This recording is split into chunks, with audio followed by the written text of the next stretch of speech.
Hey everybody, happy Sunday. Welcome to Etcetera Live. I'm your host, Kelly Barrett. I want to kick the show off by giving a huge shout out to my show sponsors, Writers and Rockers Coffee Company, the official company of the rock stars of our music industry. I am super excited for my guest tonight. I have a super talented guitar player. He plays with metal icons Accept. He plays with Ace Frehley. He plays with Gene Simmons. Philip Shouse is in the house. Philip, hi. I see what you did there. I like it. Hey, Kelly, thanks for having me. Thanks for being here. Yeah, I understand you just had a birthday a couple weeks ago. I did. Happy belated birthday. So what, August 26th, right? August 26th, yeah, correct. Does that make you a Leo? Virgo. You're a Virgo, right? Yeah. Well, happy 25th birthday. I appreciate it. Thank you so much. I haven't had two of those yet. I'm very close though. You're getting up there, right? You're still a youngin in our world here. Right on. I'm so glad to have the chance to rebook you, Philip. And you have had a crazy, busy, but super exciting summer. Do you want to start off by telling us about that?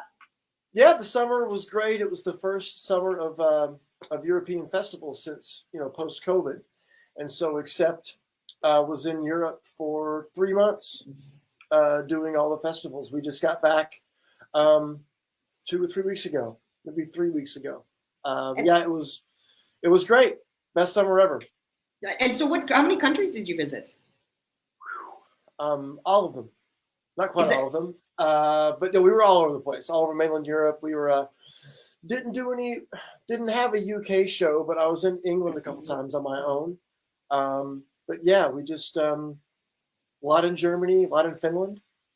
Right. Yeah. I was following your Facebook page and it's like, holy cow, every day you were in some new exciting country and having great experiences. What I love about touring over there is because of that. It's like you go the distance of a state, you cross like state lines here and you cross country borders and you're somewhere with a different language and with different food. And it's just, it's really, really, really fascinating. Right. Was there any challenges as far as that goes, Philip? Like, language barriers or, customs or anything like that? No, it was all good. No, everybody speaks English over there, really. Is that right? Right. If they're below 60 years old, they speak English. Right. We're very lucky. Awesome. And, I'm also curious, is there a difference in European audiences? Like, as opposed to, say, maybe American audiences? Oh, yeah. I thought you were going to mean from country to country. It's completely different over there. I mean, I hate to say it, but it sounds terrible what I'm going to say, but American fans will kind of understand this. Like, you've seen videos when you leave the States, like you get like the real mass amounts of rock fans are right kind of everywhere else. Like, you couldn't put on the festivals of that size here. You just couldn't do it. You don't have the culture. You don't have the fandom. Just the passion is there, and you're doing these shows in front of like 60, 70,000 people, and they're there for 3 or 4 days, and they're their own cities. Like a lot of the bigger ones are set up like that, and they're well run, and the people are just, plus this was the first one in a long time years, so right. We were all really happy, but they're a great time to do. They're a great thing to do anyway, yeah, the crowds are great everywhere across the world, but the European festival is something really, really special. Right on, and it's got to feel so good for you to be back, like just to be out there again doing it. And is this the first tour since the lockdown, like since the pandemic? No, I did the Ace Open for Alice Cooper last fall. I did that, and that was the first like tour I'd done since COVID. And then we've done a few shows, but this was the next one. And 3 months is the longest I've ever been out in my career. So it was a long tour, yeah, but I enjoyed it thoroughly. I would imagine, yeah. We were talking before the show, Philip, and you have played with like my God, John Corabi of Motley Crue and Ace Frehley and Gene Simmons, and wow, for starters, wow, like holy hell, how does a boy from Alabama who fell in love with guitar in high school, how does it get to this? Like, how do you give us a little background here? How you come to, for example, play with all these people?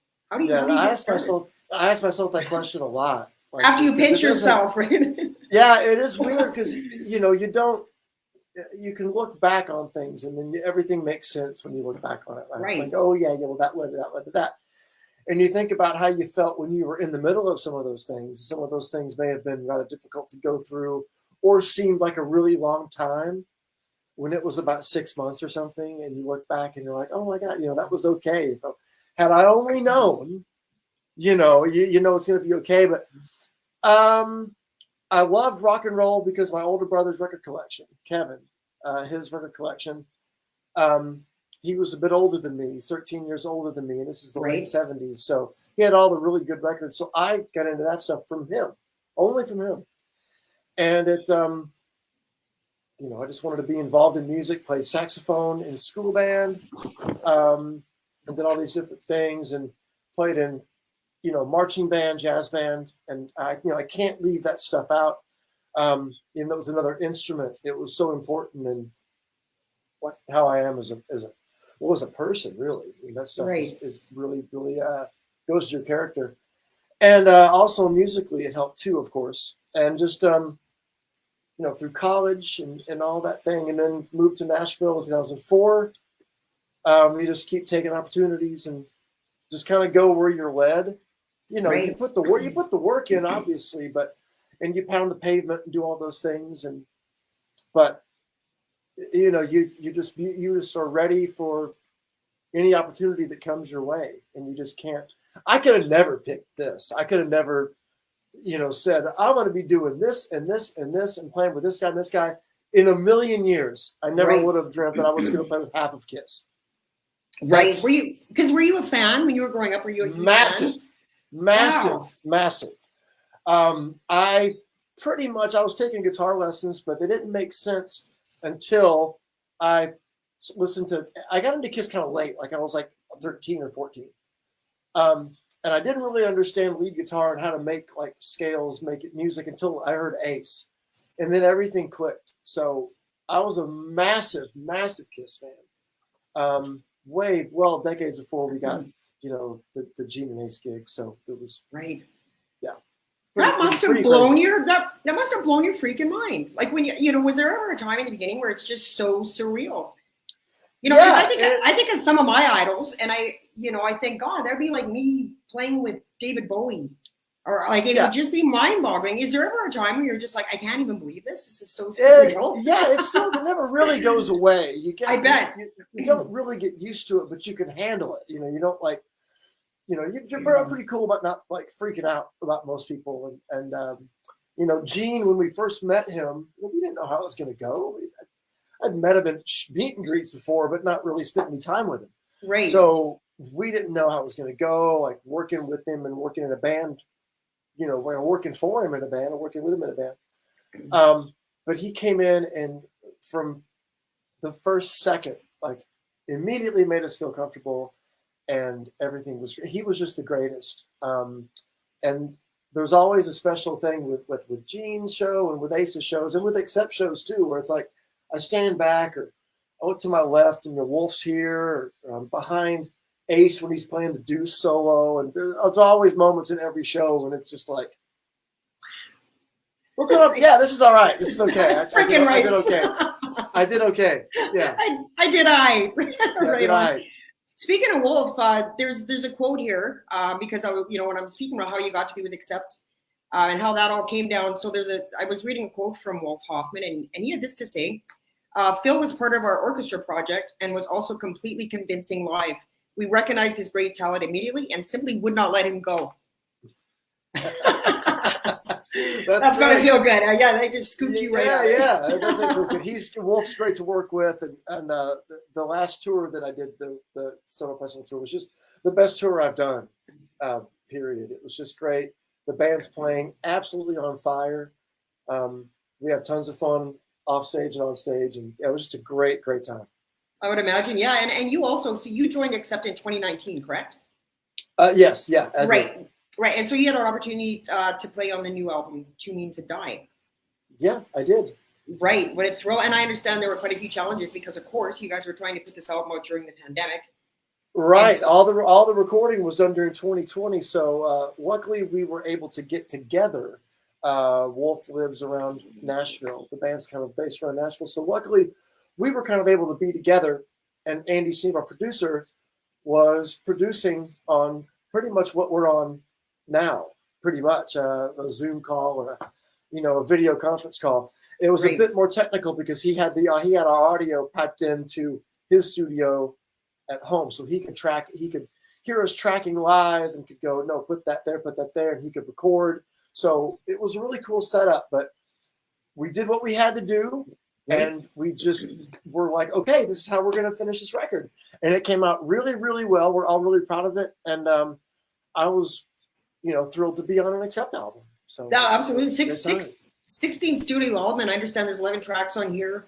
And so you mentioned Andy Sneap, who also produced Judas Priest and Megadeth.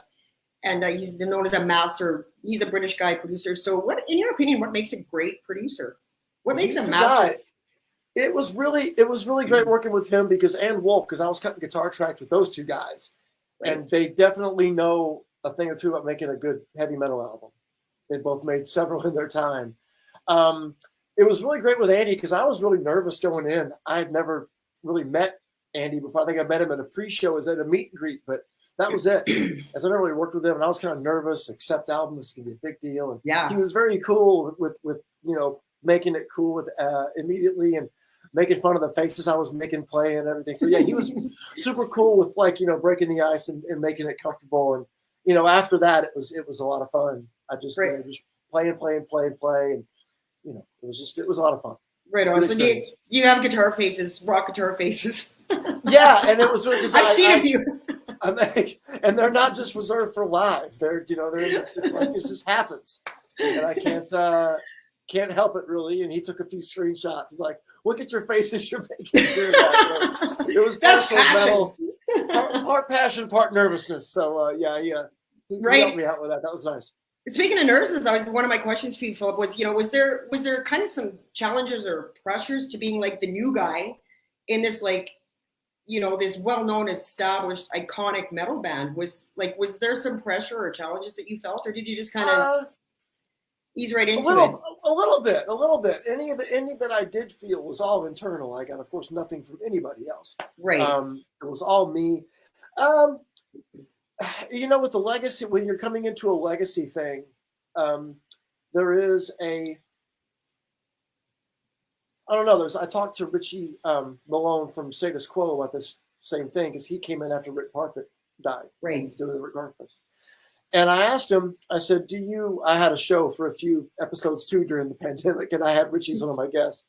He was nice enough to come on. And I asked him, I said, how do you balance the legacy part where you're coming in honoring what's there before you? Because you wouldn't be there if there was no past of this band. You have nothing to do 100% with the success of it. You have nothing to do with it. So how do you balance that with coming in and being your own player? And it is a definite balance. I think Richie does a great job. Richie Faulkner from Judas Priest does about the best job of that as you can do. Just completely honors it. I can't say it's a complete forced thing. I think I fit in Accept really well, just being the player I am and the person that I am and the musician that I am. I think I fit in there okay, but I also know my role, which is a member of the band, but I know that the band isn't successful because I'm there. It's like I played, it was a good fit, and they got me in there, and my job is to just make the whole show better and do my best and just do that. Yeah. It's a bit of it's a different situation. Not everybody can say they're in when you come into as a new younger guy in a legacy act, and there's a bit of a play there, I guess. Right. What a great opportunity though, and I'm kind of wondering, so Etcetera, they're these monster metal icons, like a legendary German metal band. With they just have such a huge worldwide following and this longevity and this mass appeal, and now with generations. What do you think that is? What do you think is the magic concoction that makes Accept, after all these years, still one of the number one metal bands that people want to go see? Yeah, it's funny. There's some bands that do that, and some bands that just don't. And I think it's Wolf's perseverance and his work ethic. The guy just doesn't stop. He knows every single thing that happens with that band. He is in on everything. It's not like something happens like, oh, well, so-and-so will take care of it. I'm not saying Wolf does everything, but he knows he's kind of the overseer of everything that happens in that band. It's his passion, and he's been in it. He's been that's the only band he's ever been in. It's been his life, right? Yeah, right. Which is incredible to think of with like a guy like me that's like a hired guy. That's the only thing he's ever done musically, besides the Headbanger Symphony, the symphonic project, which is how I got in. But really, the only band he's been in is Accept, and he's done it for 40 years. Right. So It's perseverance and smart business. I mean, it's a well-run organization. He's super healthy. There's a lot of really good examples when you get into playing with older musicians and that have been doing it for 40, 50 years. To have a 40-year career in the music business, you're doing a few things right. Right. And I think the audience is way bigger elsewhere than America. North America, it's where the audience is the smallest. That's why we, most of our shows are overseas, South America, Europe a lot. I think even they did a pretty wild thing. They changed lead singers, and in 2012 or 2010 or 12 was Blood of the Nations was the first album of the Mark Tornillo period of when he joined. So not only did they get a new singer, they got an American guy, and that was a really big deal. Right, for a German band. For a German band, it was a very German metal, very European metal, and to get an American singer was a big deal. Well, they soon everybody learned that Mark absolutely kicks complete, can I say ass on the show? Right. Complete ass. Yeah. And just making sure. Pretend you're on the BBC. You can say whatever you want on the show. Okay, gotcha. And so he really kicks ass, and he's incredible. And the record is phenomenal. That record is one of my favorite metal albums, period. And they still make good records. Like this is, I think, the fifth album. Too Mean to Die is the fifth album of the Tornillo era. Right. And that's a great record. They sell. The new songs go over live. People are singing the words back to us. So it's a combination. It's good music and good business and a good work ethic. Right. And I think the fact that they just keep it straight up metal, like and it's just straight up metal the way metal is supposed to be. It still sounds like the band. It still sounds like Accept. It still has, because my favorite era of metal is like that late 70s, early to mid 80s metal, where it still had a lot of rock and roll swagger. It still had some swing, and it still had, like that. It wasn't like just metal robots and screaming and just, they had great riffs. And there's melody. There's and there's melody. There's singing, and there's groove, and it's a good, sound. It's a good swagger sound, and the new albums of Accept still sound like that. They still keep that part. So, it's just good. They've done it. They've done it really. They've done it right. Like in a time when a lot of bands, can't sell.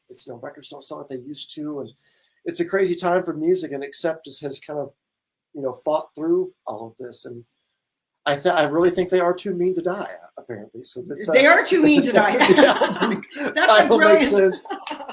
I read the item time. I was like, "That's bang! That's brilliant! That's so perfect, right?" Yeah. And Philip, I'll ask you this question because it's been an interesting topic with some of my guests lately. And when I have a guest that's been in a band, that's had this longevity, and now it's second generations of fans. Mm-hmm. I would imagine at your shows, there's people that are, older, 50s, 60s, and then there's probably a whole new generation of younger people that have, embraced this music. And I'm wondering, what are your thoughts on music?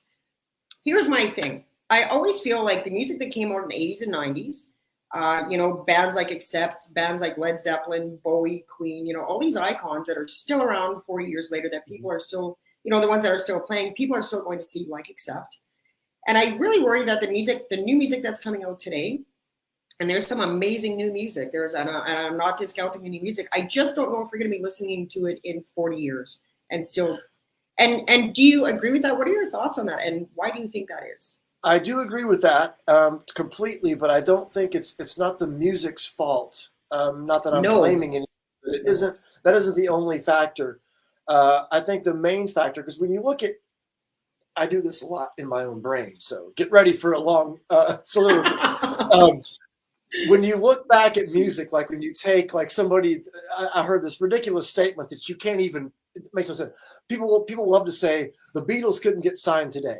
Well, how do you possibly remove the single most important Contribution in culture, not just music, remove it and Right. have it be the same? And like, you can't do that. So when you look at music and history, like the music of the 70s, 60s, 80s, you can't look at the bands and the music, or even the music business only. You've got to look at everything. You've got to look at how fast information travels. And that's the main thing it is. Right. Now, information, like this is being broadcast live on people's phones in the pockets. Oh, worldwide, millions of people are watching this show. They can get this as we're saying it right now. Right. So what you used to have to wait till the evening news, even in the 50s or the 60s, to know about, or the newspaper to know about, or if you were into music, you had to wait for your monthly magazine to come around. We are, this information is just, and there's an overload, and it moves at lightning speed. And so there's so much of everything. There's so much information. There's so much news. There's so much sports. There's so much music. There's so much music information. There's so much art information. There's so much of everything coming at each of us all day. Right. And it never stops. And so when you go back and look at it, how it used to be like the 60s and 70s, even into the 80s and the 90s, you did have MTV, and that was a big deal. But there wasn't this 24-hour news coverage of bands like there is now, right? Right. And so information traveled way slower back then. And so things lasted. Like a band can actually build a following and have a record deal. Like, okay, your first record didn't work. Okay, we're going to keep pushing it. And you just keep doing it and keep doing it. The business was different, but I think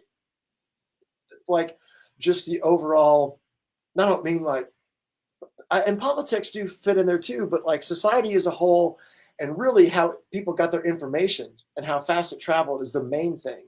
And when you didn't have as much to do for kids, there wasn't much to do back then. You wanted to play guitar. You wanted to carry your transistor radio around. That's all you had. Right. And you were going to go do your paper route and do whatever. It was simpler. And now there's also just more for kids to do. There's way more to take up your time during the day, and there wasn't back then. So it's a lot of different things, and nobody has any information attention span anymore. Right. What are we talking about? It's important. But no, it's so fast. So that's why I think that the music isn't going to be long term, and the artists aren't going to be that long term. When this group of stadium, rock bands is done and retires, or they're passed on, or whatever, they just retire, I don't think anybody's going to come through in that music. I mean, pop, there's going to be groups filling stadiums all the time, but I don't know who is going to be in the rock world, because everything's changed. The market's different, and rock music is the number one music in the world anymore. So it's, I kind of feel like I call it like the fast food era of music, because, back in the, in the era that we were just speaking of, like 80s and 90s, it was very rare. It was kind of a rarity. If you were a rock star and you were putting albums out, you were kind of a rare breed.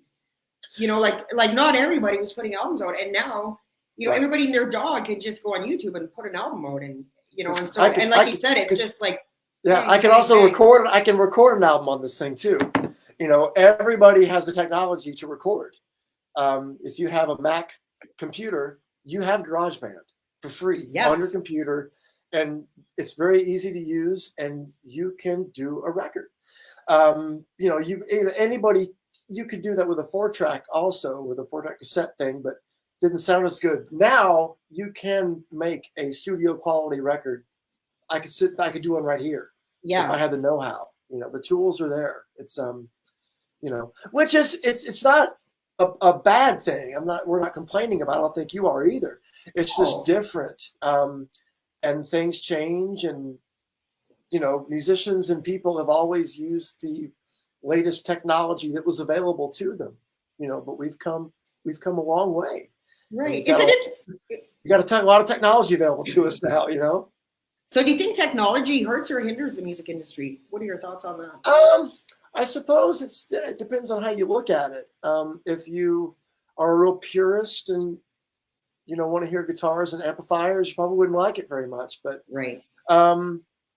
It dilutes it for sure, because now everybody has access to release something. And then before everybody had access on a pretty equal platform, you had to pass some tests. You had to get a record deal. You had to be a good band. For starters, you had to prove that you had something that could be, well, it was still a business, so you had to prove that you had something that could be sold. Yeah. But there was a funnel. Now it's just a PVC pipe. Everything can just come down. And good analogy.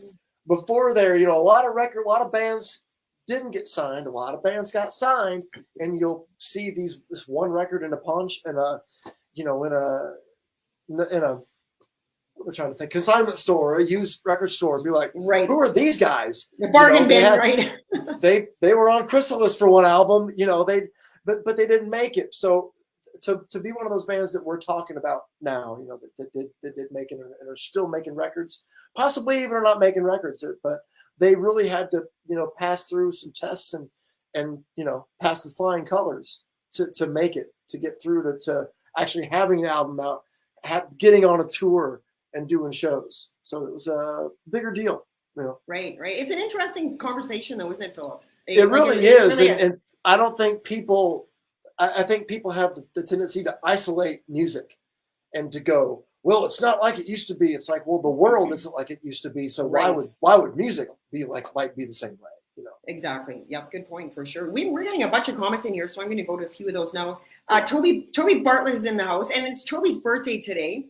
Toby, happy birthday! Happy birthday, beautiful. Yeah, Toby's a very good friend of mine. So she's just saying hi, Kelly and Philip.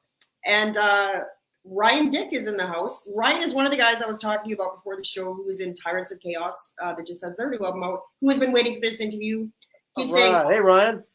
He's saying, awesome, except are the bomb, capital letters. I like that. Good to see you here. Joanna Logadin is saying, hey, Kelly and Philip. And she says, I love except balls to the wall. Ed Schoaf, a good friend of the show, is saying, balls to the wall. Who is the most fun to play with? Oh, for the three. Yeah, I think. That's a maybe a question you want to be careful. Oh no, I'm just trying to think about that. I have, but the 3 gigs that are scrolling down the screen, are absolute like dreams that I get to do. So they're all fun, and probably for different reasons, I would imagine. Yeah. Great. Are any of them more challenging than the others? Is there any one out of the 3 that's a little more challenging? The Accept gig is just because it's a lot of it's high energy, right? The music's challenging. Plus, if you've seen the show, we still do all the choreography and stuff. So you've got to have all the parts down, and you got to play them very cleanly, and then still do all the moves and everything. So it's a and the guitar faces and the guitar face. Well, those are natural. I'd like to calm those down a little bit. I've seen some photos and go, that's what I look like? You gotta be kidding me. You gotta have the face, though. You gotta have the rock face. We expect it. I'm very proud to be in Accept, and Accept is the most smilingest band in heavy metal. And it's a thing I'm very proud of. The happiest guys in metal, the nicest guys in metal. Exactly, the happiest guys in metal. Oh, so Philip, you're in Nashville. You're in Nashville right now, but I hear that you're thinking of making a big move. I am. I've been in Nashville, and when it comes to March, it'll be 19 years, which is the longest I've lived anywhere in my life by a long shot. I'm in Hendersonville, Tennessee, to be exact. It's about 20 minutes, like a little bit northeast of Nashville. Nashville worked. My plan worked. And Nashville's a really different place than when I moved here. I don't really do any gigs in town anymore. I kind of, tour and come home and don't do much. So I don't need to live here anymore. And it costs me a lot to live here, and I'm not here half the time. Right. So when my lease is up in March for my 19th, I guess, Nashversary, I guess, I'm celebrating by buying an RV and moving into that RV full time and driving around the country. I think that's amazing. I think that's yeah. I'll be on tour when I'm off tour. Pretty much. Right. Well, it makes sense. You're on tour so much between these 3 bands, and you've got a couple of other. I don't know how you find the time to do anything, because you have other projects on the go that we're going to talk about here right away. But what a brilliant idea! I mean, if you're used to living the gypsy lifestyle anyway, it costs a lot of money to keep a home running. To be paying for a home that you don't live in. It does. I was watching my bank account on this last tour, money go away, and I'm like, I got to do something because rent, like everywhere, rent's skyrocketing, and mine's no different. And yeah, I can actually pull off my retirement dream early and save money while doing it. So it seemed to be a kind of a green light. Very clever idea. Clever idea. And so you are going to be, I understand you just finished this tour in Europe and you're going to be coming to Canada. Is that correct? We have one date in Canada. So is it in Lethbridge? Everybody. Is it in Lethbridge? I think it's in Lethbridge. It's in Toronto. And I can give you the date right now if I can look it up. If anybody has the date. But we are in Toronto. It's the only Canadian day that we're coming over for one show. I'm just going to take a comment here while you're looking at that date. You got it. Philip. So Shane Braddox is saying another great Canadian metal band. Greetings from Eons of Earth. Shane from Eons of Earth. Hi, Shane. Thanks for popping in. Beebs Bullard is saying love from Adelaide. Wow. Hey, Beebs. I know Beebs. You know Beebs? We got Australia watching. All the way from Aussie. She says, I can't listen live as I'm in training for work. So Beebs is being a badass. She's at work, but yeah, she's got a little bit of our show going on. She's a friend of Michelle's as well. Oh, nice. Yeah. Yeah. Also, big shout out to Michelle Truman for giving me her phone number. Yep. Which I kind of almost considered putting out there on eBay, but I figured that would be morally wrong on so many levels. already tweeted it. So we'll be in Toronto October 16th. Okay, there you go. Well, road trip, people. Road trip. Claudia Santiago's in the house. Claudia Santiago's a good friend of mine. I just watched her perform in Calgary this week. Tons of comments coming in. Sandy Stewart. Sandy Stewart is watching from Scotland. Hey, Sandy, I have not been to Scotland. That's one of the. It was not on the tour. I've not gotten the chance yet, so I've spent like criminally little time in the UK. Right. So I hope that changes very soon. Right. Well, welcome to Scotland. That's if it's not Scottish, it's crap, right? So exactly. yeah. That's what they say. That's what they say. Gordon Enright says hi. Good evening from Toronto. Hoping to see Accept. There, he'll be at the show. Hoping to see Accept in October. Saw them so many times in the 80s. Right on, Gordon. Thanks for popping in. Gary Jones, another interesting show. Hi, Kelly and Philip. Just tons of comments coming in. James Bowdring Music. James, love you too. He's saying love you both. Great to see all these people. And so you have so many other projects going on. Like you have Accept, you have Ace Frehley, you have Gene Simmons, and you also have the Rock and Roll Residency. That actually stopped. We played the last one, finally the last one, just this year. Was that right, eh? And that was a weekly show that I started with Jeremy Asbrock, who was my Gene Simmons and Ace bandmate. And he and I started it, and it was just it was gonna be a month was what it was gonna be of us doing a show every Tuesday, each Tuesday for I think April in 2014. And by that point, we had a pretty large catalog of 70s classic rock hard tunes that we knew, and we also knew some people that wrote some of those tunes, and we also knew some guys in some bigger bands that would come play. So we wanted to kind of do like a revolving door guest star kind of show. Right. And it went so well that it went 5 years of almost every week, and then we just got so busy we literally couldn't do it anymore. Then we had one final show booked. Then the pandemic happened, and it was the weekend. Everything. It was March of 2020, so it was the weekend. Everything got shut down, so that show got canceled, obviously. And the second club that we had the show, the Mercy Lounge, was closing its doors, and the booking guy, John, our good friend John Bruton, was retiring when that club closed. So for him and the club, we did one last show. I think it was in April, maybe. I can't remember things anymore. It's just all blurs together. There's too much going on. That's why you got too much. It was in the springtime, and it was a lot of fun. And that was for a few years, like when we started from like 14 to to 16, 17, we were at this little Irish pub called Dan McGuinness that is no longer there anymore. Like a lot of things in Nashville, not there anymore. And it was just a really, really special thing because it was just, we played on this tiny patio with a 6-inch stage with a PA on sticks. And we had Alice Cooper in there. We had guys in Deep Purple in there. We had Robin Zander from Cheap Trick come in there. We had, Gene, and then we went to Mercy Lounge. Gene came. Then we had the guys at Skid Row. Actually, before I was in the band, Accept played on the patio at the Irish pub.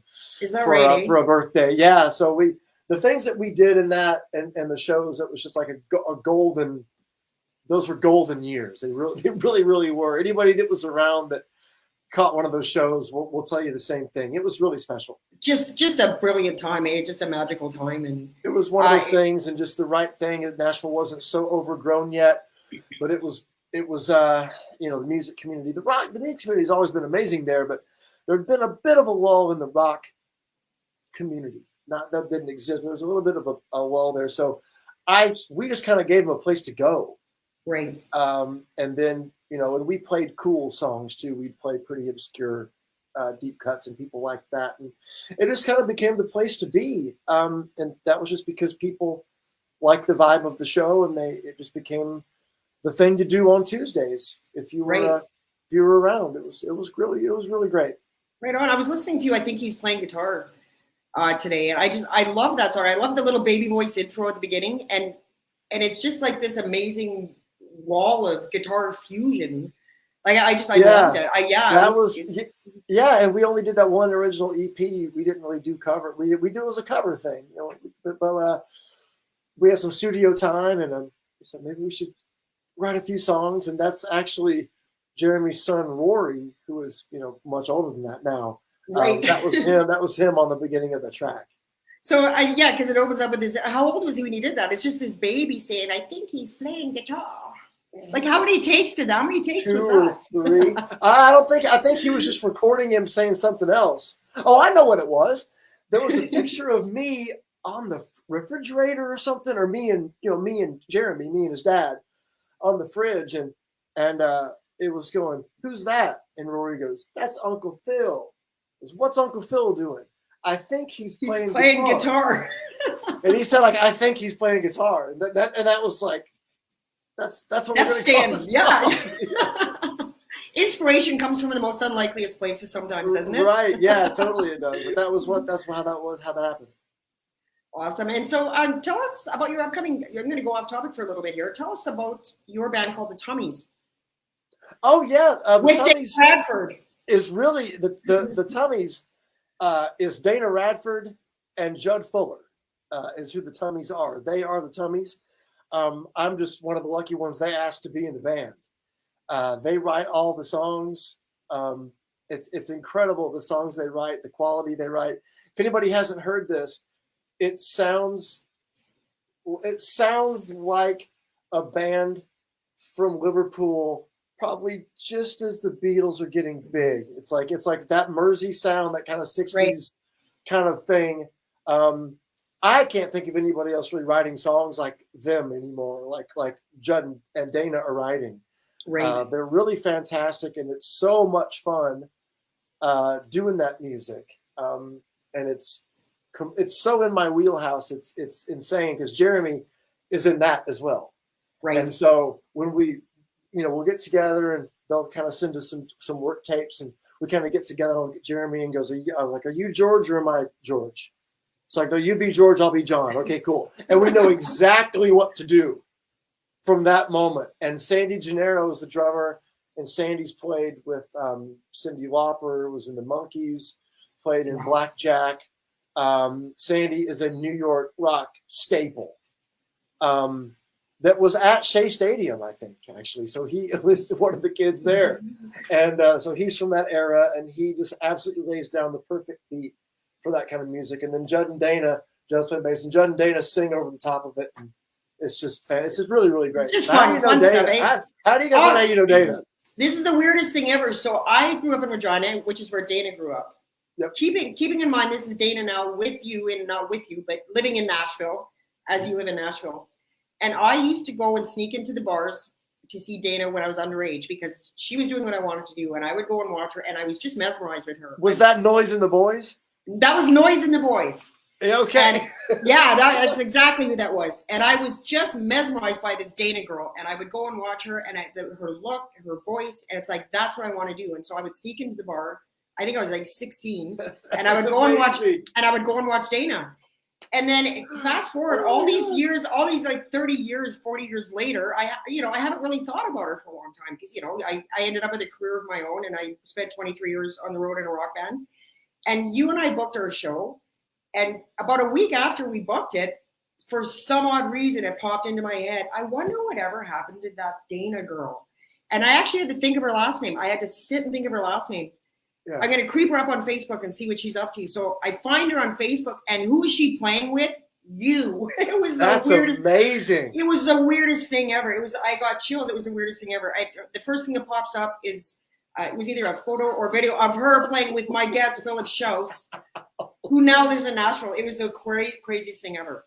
So you already had me booked and then found out after the fact that I know that Dana's one of my best friends. Yeah, it's almost That's incredible. Like telekinetically, you had me think of Dana because I hadn't thought about her in probably 30 years. And one day I just was like, I wonder whatever became of Dana. And so I creeped her. And now we're friends on Facebook. And yeah, crazy. That's incredible. So I know her because I played in my last kind of big country gig was with a guy, Rodney Atkins, and Judd Fuller, her husband, was the bass player. So I got to know Judd through that, of course, Dana through that. And then when we got the residency going, we had a month, I think a couple weeks with Chuck Garrett playing bass for Alice Cooper's band. Well, obviously, he had to go back to Alice Cooper land.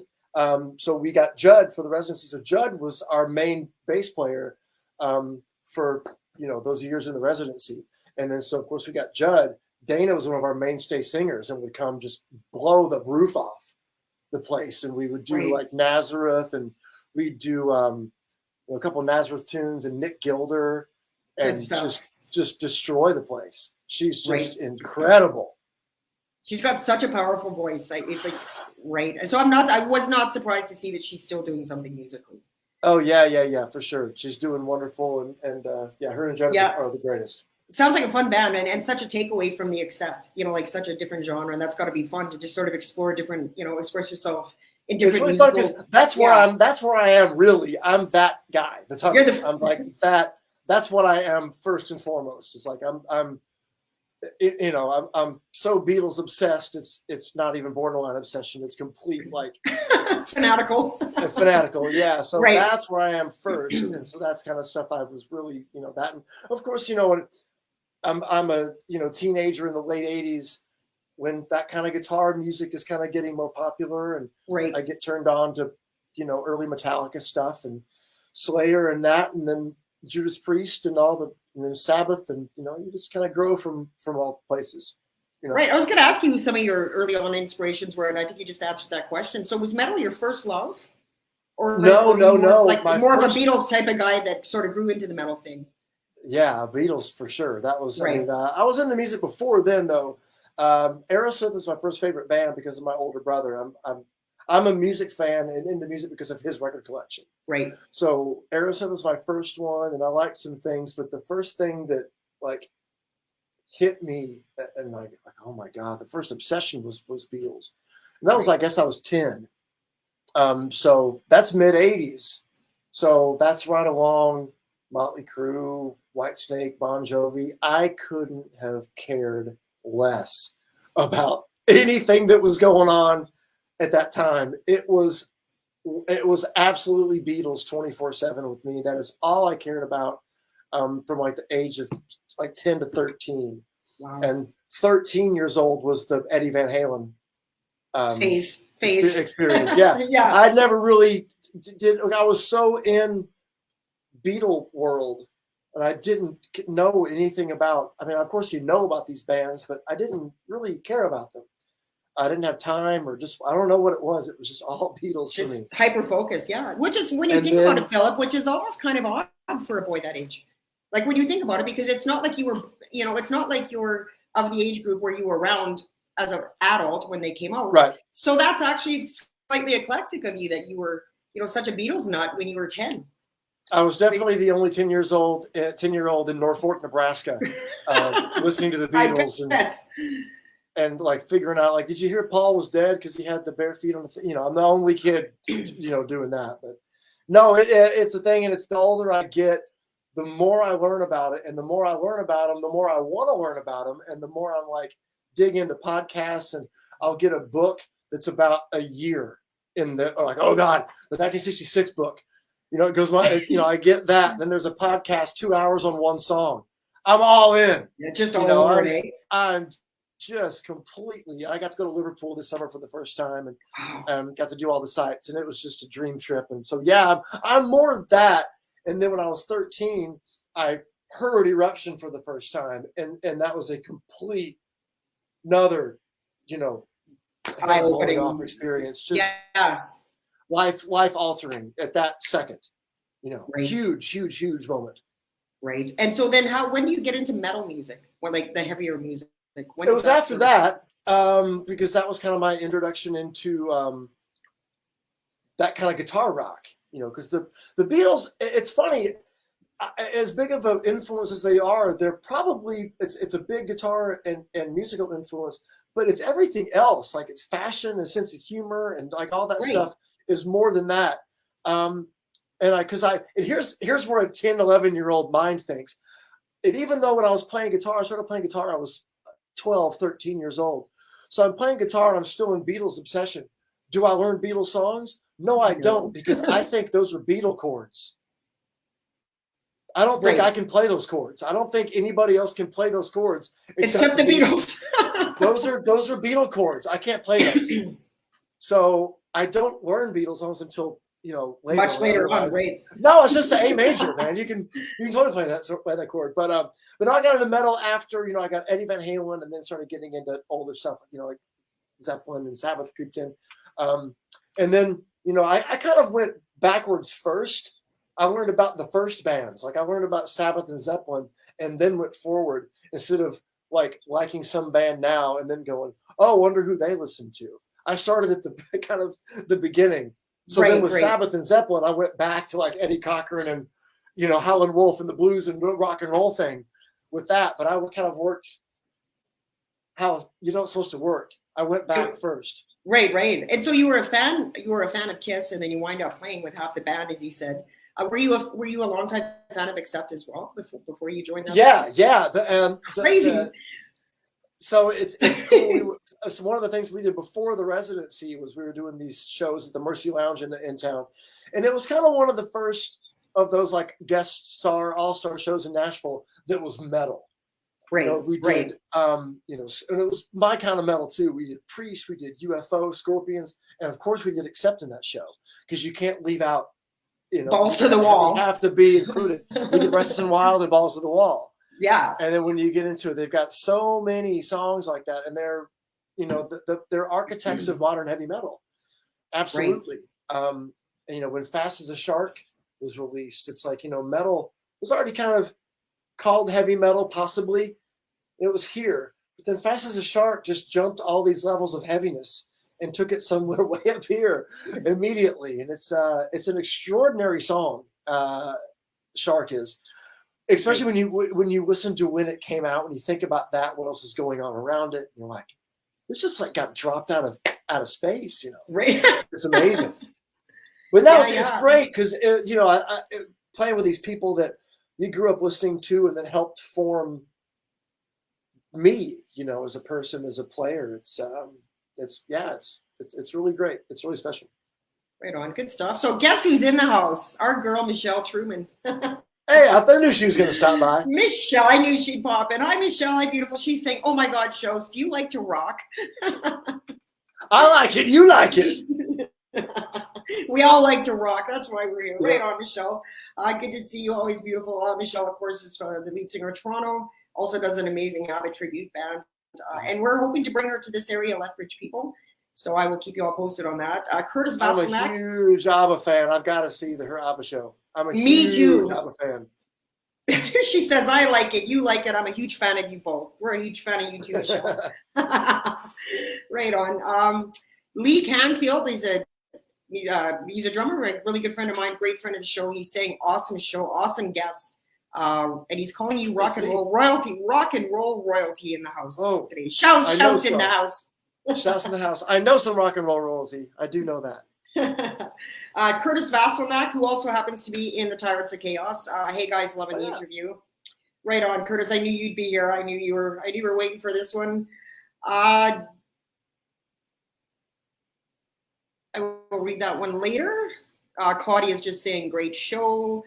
So tell us, back you played with half of KISS, and you are planning a KISS auction. Tell us about your upcoming KISS auction.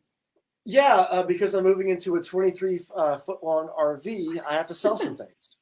I got a lot of stuff. So one of the groups of things that's going is all my KISS collection.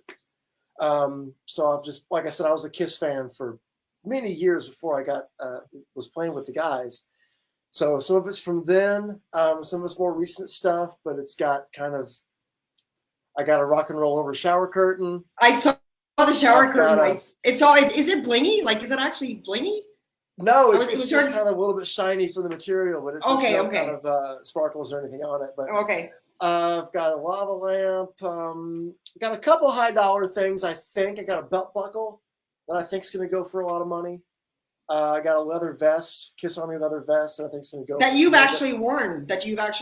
Yeah, all this stuff is mine. This is all my own personal stuff, and I'm kind of keeping a lot of stuff that I got from the guys. Like if they have a signature, especially if it's signed to me. Right. Keeping all that stuff. That's pretty special. So I don't want to get rid of all that stuff. For sure. Still, I have a lot of stuff I got to get rid of. So, yeah, that's going to be on Facebook. You got to be a member of the KISS Live Auction group to have access to this. KISS Live. And how do they do that?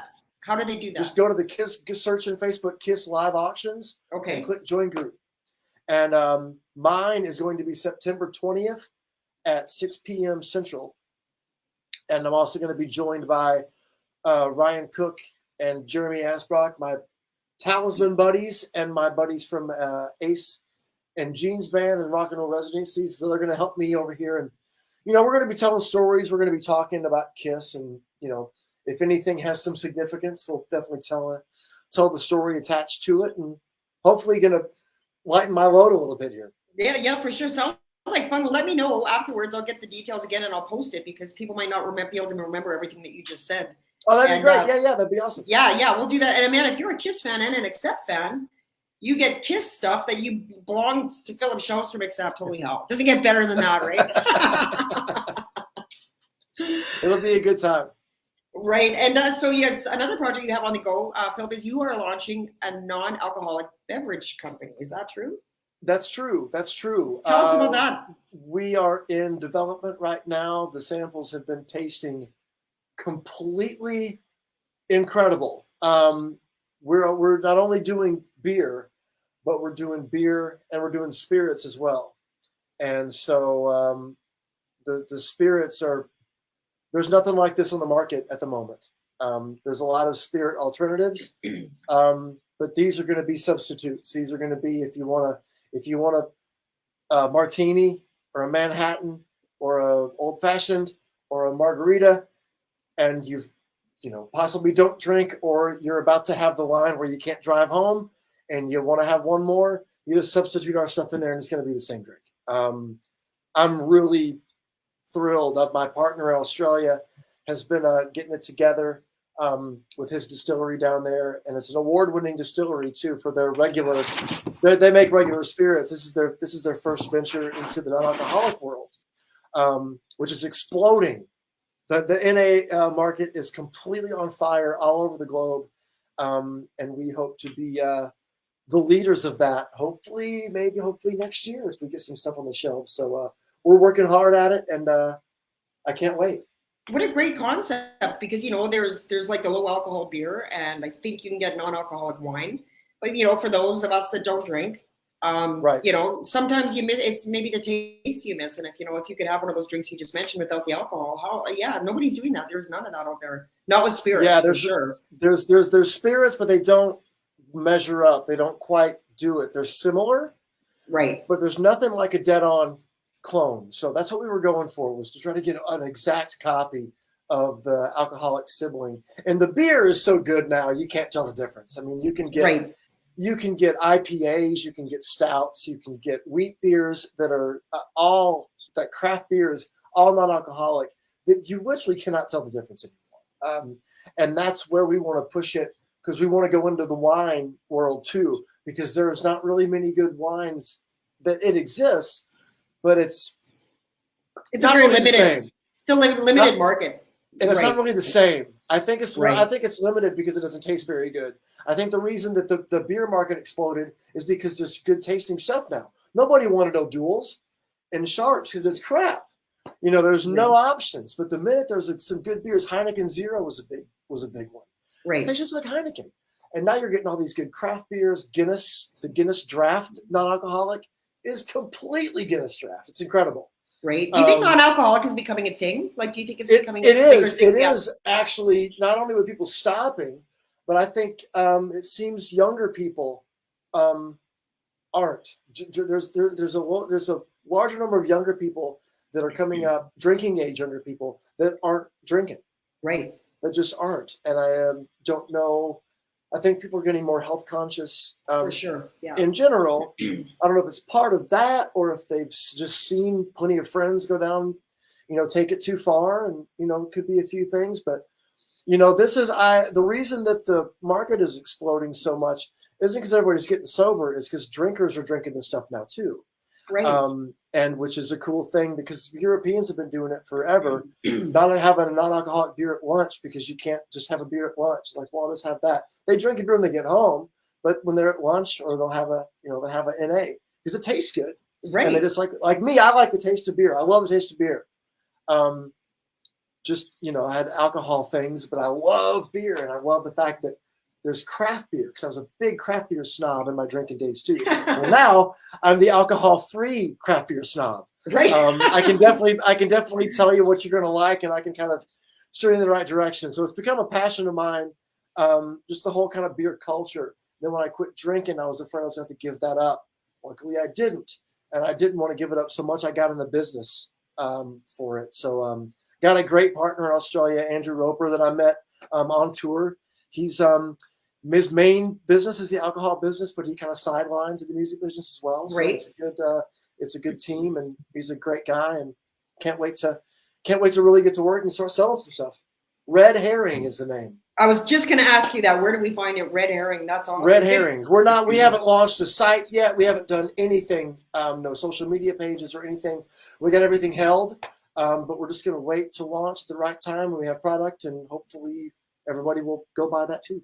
I'm looking forward to that. Yeah, I think it's a brilliant idea. You're a bit of a businessman, eh? You're a little bit of an entrepreneur, I see. I think. Yeah, well, I learned from Gene. I mean, he was the first guy that kind of showed me that you can do more than one thing. You have this idea that you have to put all the eggs in one basket, and you have to do this one thing, and you can't take your eyes off the prize. It's like, that's kind of an old business model now.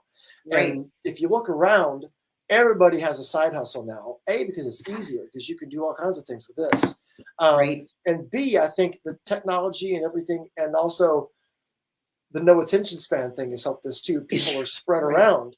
And also, one reason is everything's more expensive now, and you got to have more jobs to just get by. Right. If yeah. you want to have any kind of a life and you get savings, you got to have something else. And Gene was the kind of the example for me in the music business. Like, no, you can have this, and you can have, a soda company. You can do you don't have to put yourself in a box, and you can do whatever you want to do. Yeah. Life lessons from Gene Simmons. How cool is that, eh? He was the best. He was the best to hang out with, because he likes to talk, and I like to listen. I like to listen to guys like him, that are as successful. I've never been around somebody that was as successful on such a huge level as him, and such an easy guy to talk to. He really was. He was really humble around us, and really just genuine. He's a really grateful guy for what he has too. And I learned that from him. And I also, the biggest thing I took away from all my time with Gene was I never heard the guy complain once. Well, he's got nothing to complain about. I never heard him. And not even like, oh, I got another meet and greet. Yeah, like, I get what you're saying. What time's the flight in the morning? Never. Right. Just grateful for all of it. Not even coming close to that. It was really amazing that I went through 2 years of that guy just doing the job at hand and doing the task and doing it and at his full ability and not complaining about anything and being super grateful and genuine to people. And he was awesome. He really, that was a great time. Right on. Good to hear. That's such an attractive quality, you know, when somebody's,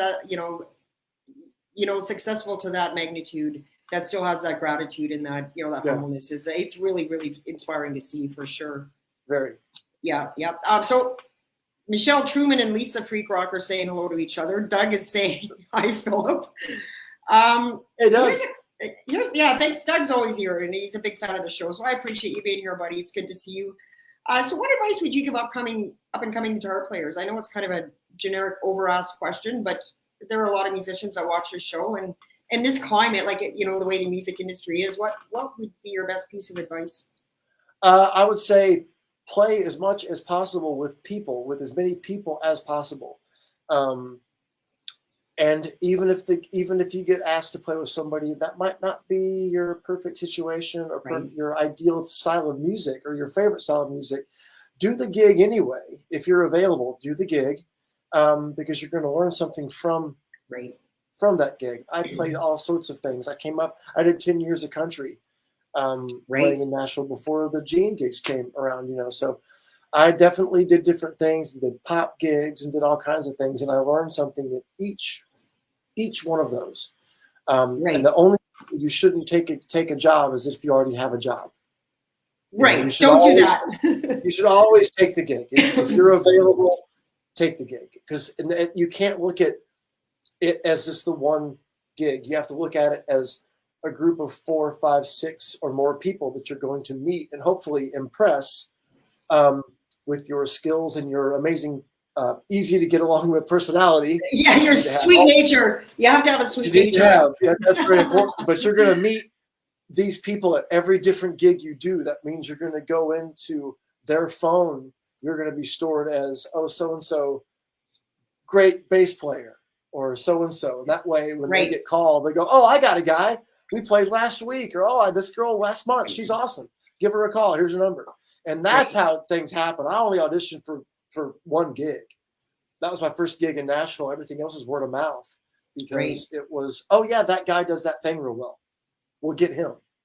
Right. That's great advice. I love that advice, Philip, because most people will say, when I ask that question, and I don't ask it too often, but most people will say practice, or, you know, just practice. Most people will give an answer kind of like that, but nobody has ever given me the answer of like network. You know, if you can have a opportunity to do a gig, do it, because you never know who you might meet. And that's what happened for you. Like, look at the people you're playing with. And that's how I did. Now, granted, there wasn't YouTube, and there wasn't a thing where I could film myself and broadcast myself all over the thing. So that's another opportunity that kids can take, that people can take advantage of as well. And definitely do that. But don't let that substitute the face-to-face, like, meeting people, because that's really where it happens. But you can get all sorts of opportunities from both. It's just another opportunity, another way to do things. Right. You know? And it's just more experience. It's, you know, as many gigs as you can do to get your chops up. And I think that I love that advice. That's great advice. Yeah, absolutely. You can get worldwide exposure now from your bedroom, really. Right. It's crazy. But then you have to have people skills as well. So check ego at the door, right? Check ego. Yeah, exactly. So that's good advice too. Easy to get along with. Do your part, do your job well. Know your role in the band, you know, and there you go. Yep. Hone your rock faces. Hone your rock faces. Hone your guitar face. It's been a joke of me and my friends for a long time that some of us should put out like a guitar posturing instructional series, like moves, hold here, point, pick, toss, you know, that kind of thing. Yeah, that kind of a thing. Yeah, that's one of the reasons why I got the Accept gig, was I could do all the moves with Wolf and be convincing and all that stuff. I'm serious. That's one of the reasons why I got the gig. Big part of it. Well, you got some good rock moves. I know. I was watching the video. I spent a lot of time in the mirror. I bet, hey? A little more than that. More than actual guitar practice. Sexy moves by Philip Shouse, people. There's a business venture for you. There you go. I just wondering, Philip, are there any artists that are on your bucket list that you haven't been able to play with yet that you would like to? Al McCartney. I'm not surprised you said that. McCartney or Ringo. Paul or Ringo would be. That would just be just too much. Yeah, that would be. Well, you've already kind of won the lottery, my friend. You know, with playing with the the artists that you're playing with. And actually, Ringo Starr's coming to Alberta. You know, I've never had a chance to see the All-Star Band. I've got to see him before he stops playing. Yeah, they're on I've a seen tour. McCartney twice. Right. Oh, that must have been a thrill, hey? Yeah. Paul's always great. I've seen him twice, and I don't know. I never thought that he would actually. I thought at the pandemic he would stop. I thought he would call it, but I was really surprised when he came back out at 80 years old. Yeah, I wonder. I think, Philip, like maybe some of these people were thinking of calling it, and then I think there's something about making a decision on your own to stop and then having it taken away from you. And I almost wonder if there wasn't that mentality of screw you, you're not taking away from me. I'm going out for one last kick at the cat. Exactly. I think you're right. I think there's there is anybody of that thing, anybody in this, but you've got a little bit of an ego, maybe more than a little bit of one. Right. But like if you're Paul McCartney, you're probably going to go like, no, I'm not going to stop because of this. Yeah, I will decide. I put an album out last year.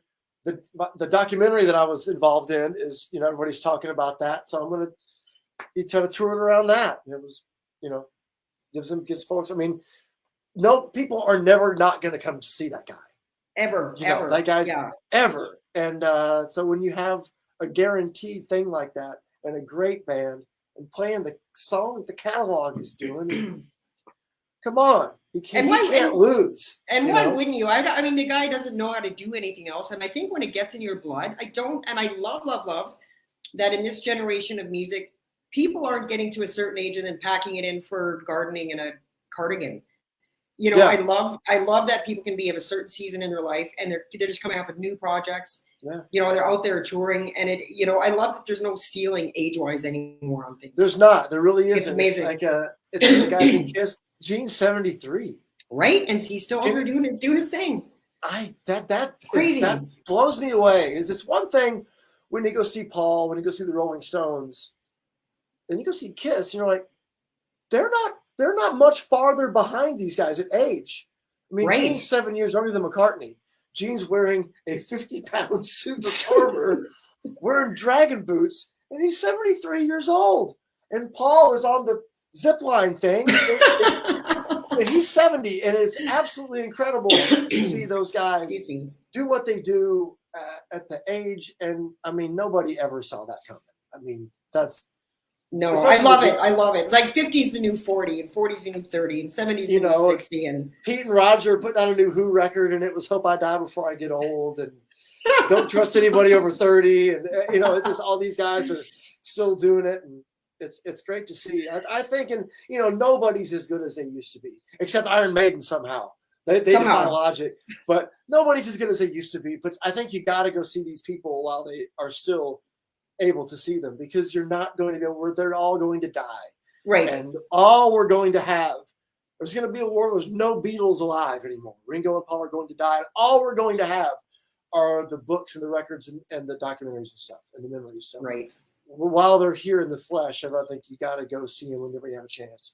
Right, because it's history. These people are part of history, and so you got to take the opportunity to go out and see. Yeah, absolutely. Absolutely. My friend Mike Hansen just piped up and said, "I garden naked." Careful with the careful with the hose there. Careful with those tools, Mike. Good comment. Speaking of gardening, so. What makes you happy, Philip? What makes you happiest these days? What's a perfect day for you? I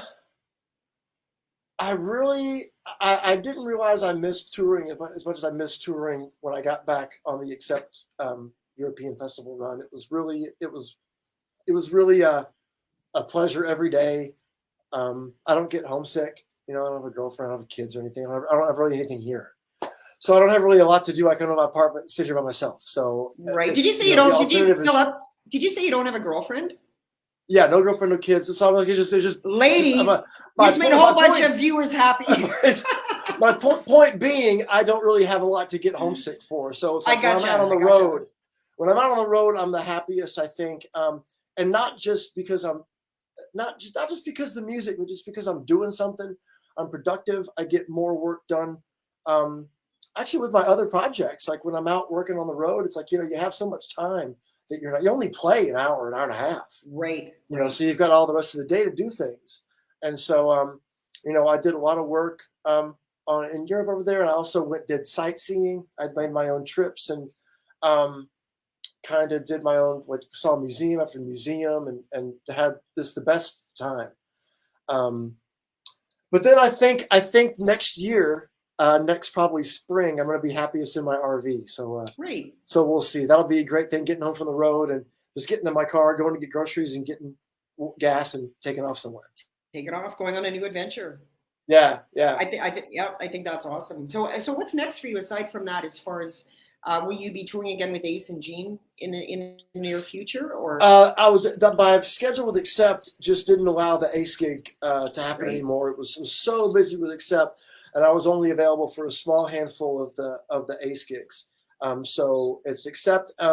Gene has alluded to us that when he's done with Kiss, when they finally have done the end of the road and ended the end of the road, that he might want to do some more shows. Right on. We'll see if he's younger than 78. That might happen. Who knows when they're gonna stop? But I'd love to. Those were so much fun with him. So we'd all love to do them, and he had a good time with us too. So but as far as Accept, we have the tour starting through October. January and February brings us back to Europe for another tour. South America in April. And then we're back to Europe for summer festivals again in the summer of 23, and hopefully squeezing in Japan and Australia in there somewhere too. Hopefully we get to go see our friends down there too. And then another record, and then repeat. Great. Rinse, repeat. Yeah. Right on. Good stuff. Well, Philip, I can't thank you enough for taking time out of your day to be here with us today. It was an absolute blast to meet you. And I'm glad you're well and you could reschedule. That's what I'm happy about, that you're okay. Thank you for that. Yeah, we could get it done for sure. Right on. And and so we look forward to putting that information up on your auction, because I know there's going to be some viewers that are going to want to get out on some of that swag with your Kiss auction. So I will get that link and information up for you guys there. Thank you so much for tuning in. Thanks once again to my show sponsors, Writers and Rockers Coffee Company, for keeping me in lip gloss. I really appreciate your support for the show. We'll see you next week. I did the coffee company, right? Yes. So have you heard of Writers and Rockers Coffee Company? I haven't. I'm a coffee fan. Well, then you got to get onto this, because it's writersandrockerscoffee.com are my sponsors, and they like Todd Kearns has his own coffee blend. We were just talking about Todd. He's a friend of yours. Yeah. And so Robert Young, who is the proprietor and owner, is a writer. And so all his blends are named after sort of writing terms or bands. Lee Aaron has her own, and Coney Hatch has their own, and so and his coffee has been featured at the Oscar Awards, the MTV Awards. It's really something. It's a really brilliant concept. So you should definitely check it out, and then you can be a coffee snob too. That's fantastic. That's right. I will definitely get on that. For sure. Yeah. So I couldn't have chosen better sponsors. So I'm super grateful to have them on board. Wonderful. Yeah, you betcha. All right. Take care, everybody. Thanks so much for joining us. I'll see you next week with Jay Semco for the Northern Pikes. Until then, stay sane, take care of each other, be really nice to each other. Bye-bye. Shouse leaving the house. Yay.